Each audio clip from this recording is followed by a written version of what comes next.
আপনাদের বউ আছে কার কার একটু হাত তোলেন, বউ আছে? আচ্ছা, বউ আছে, হাত নামান। এবার যারা কপাল পোড়া, বউটো কেউ নাই, কপাল পোড়ারা একটু হাত তুলে দেখি, তোমাদের হাত দেখা যাক। ইন্নালিল্লাহ। আপনাদের কারো বউ নাই? আমি বিশ্বাস করি না। আচ্ছা যুবক ভাইয়ারা, হাত নামাও, হাত নামাও। আমার আব্বা জানদের পায়ে আজকে হাত রাখলাম, আমি আসিফ হুজুর। আব্বা জানদের পায়ে হাত রাখলাম, মাদের সামনে দুই হাত জড়ো করলাম। এই যুবকদের চরিত্র রক্ষা করতে চাইলে একমাত্র বিয়ে ছাড়া সেকেন্ড কোন অপশন হতেই পারে না আমার যুবক ভাইরা। এদেরকে R15 দিয়ে খুশি করা যাবে না, আইফোন 16 প্রো ম্যাক্স দিয়ে খুশি করা যাবে না।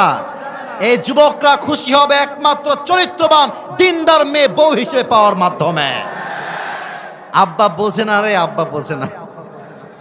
আব্বারা বলে যে বাবা নিজের পায়ে দাঁড়া, দাঁড়িয়ে তারপর তুই বিয়ে কর। মাথায় রাখবেন, নিজের পায়ে যতটুকু দাঁড়িয়েছে দাঁড়াক। বাবা হিসেবে আপনার দায়িত্ব এটা বলা যে বাপ তুই বিয়ে কর, চরিত্র বাঁচা, দরকার হলে 1 বছর আমি তোকে দেখব, তোর বউকে আমি বাপই দেখব, ঠিক না বলে? বাংলাদেশে আইন করা হয়েছে 18 বছরের নিচে নাকি কোনো মেয়ে বিয়ে করতে পারবে না। আমার প্রশ্ন হচ্ছে 18 বছরের নিচে বিয়ে করতে পারবে তা মেনে নিলাম, কিন্তু 13 বছরের যেই মেয়েটা পার্কে গিয়ে ইজ্জত বিলীন করছে, টিকটক করছে, ইজ্জতের ধাজিয়া উড়াচ্ছে, তার জন্য আপনার আইনটা পাস হবে কবে? 18 বছরের নিচে বিয়ে করলে জেলখানায় দিবেন, মামলা দিবেন। আর 13 বছরের মেয়ে প্রেম করলে বলবেন বাচ্চা মানুষ তো বুঝে উঠে নাই। এটা উপরে ফিটফাট, ভেতরে সদরঘাট ছাড়া আর কিছুই হতে পারে না। এবং আমার অবাক লাগে মেয়েদেরকে দেখলে, এক একটা মেয়ে 4-5টা বয়ফ্রেন্ড বিলং করে। আমি জানি এই কথার জন্য অনেকে রাগ করবেন, আমি জানি, আমি জেনেই বলছি।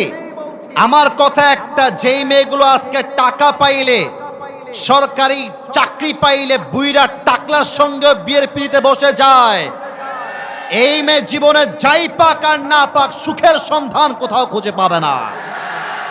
অতএব আব্বা জানদেরকে বলবো, আব্বা জান বিয়ে যখন দিবেন, মেয়ের জন্য টাকাওয়ালা খুঁজে বাদ দিয়ে চরিত্রবান যুবককে আপনার খুঁজে বের করতে হবে, ঠিক না বলো? আল্লাহ মাদেরকে বাবাদেরকে বোঝার তৌফিক দান করুক, পড়েন সবাই আমিন।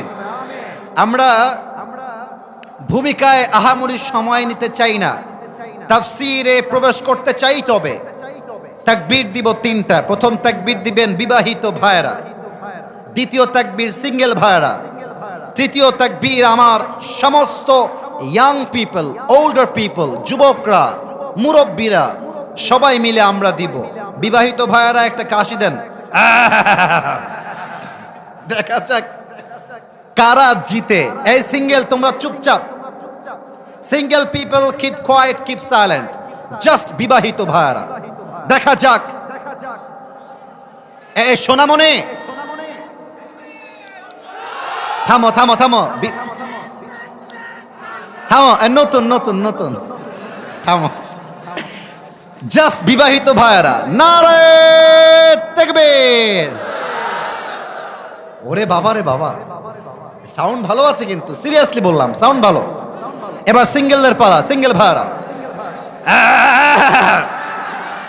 দেখা যাক কারা জিতে। নারে তাকবীর।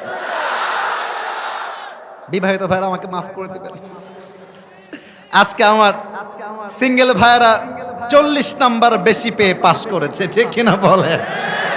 আচ্ছা এবার কোনো ভাগাভাগি নেই, সবাই মিলে তাকবীর দিব। সবাই একটা কাশি দেন সবাই, নারে তাকবীর।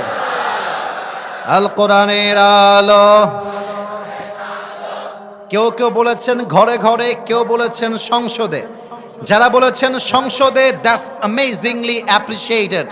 আগামীর সংসদ হবে ব্রিটিশ আইন দিয়ে নয়, আগামীর সংসদ হবে কোরআনের সংসদ। রংপুরের ভাইরা আমার, আমি কোন দলের জন্য ভোট চাওয়ার জন্য আসি নাই, আমি ভোট চাওয়ার জন্য আসি নাই, এবং আমি কোনো দলের সঙ্গে সরাসরি সম্পৃক্তও নই। তবে আমি বলতে চাই, যারাই আল্লাহর জমিনে আল্লাহর দিনকে বিজয়ী করতে চায়, যারা আল্লাহর জমিনে আল্লাহর শাসনকে কায়েম করতে চায়, তাদেরকেই ভোট দিয়ে আমরা জয়যুক্ত করতে চাই।